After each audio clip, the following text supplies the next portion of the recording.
para gjumit, i bashkan duhet kështu si ndoa, edhe i lexon këto 3 sure, Kul huwa Allahu ahad, Kul a'udhu bi rabbil falaq, edhe Kul a'udhu bi rabbin nas. Pastaj fryn në duart e tua, kështu, frym pa pështym.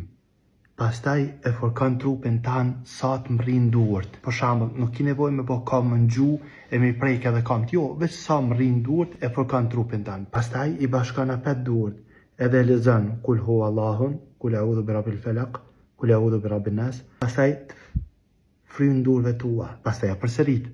Pastaj i bashkon apet e përsërit 3 herë këta, edhe fërkon trupin tan. Kjo është një prej traditave që ka bërë Rasulullah alayhi salam, e si gjithmonë traditën e Rasulit alayhi salam ka herë të madh në gjumin tanë, të mirat tanë, në rujtjen prej shejtanit, në shnetën tanë, gjithçka. Dikush ka mundësi me thonë, a ban mi fry para se me lexu, e tani me lexu suret, edhe kjo ban. E dikush nëse pyet, a ban 3 suret me lexu ka 3 herë, pastaj në fund ose në fillim, a ban? Edhe kjo ban me lejen e Allahut azza wa jall. Ama ajo para që përmana menojmë që është më e saktë me lejen e Allahut azza wa jall.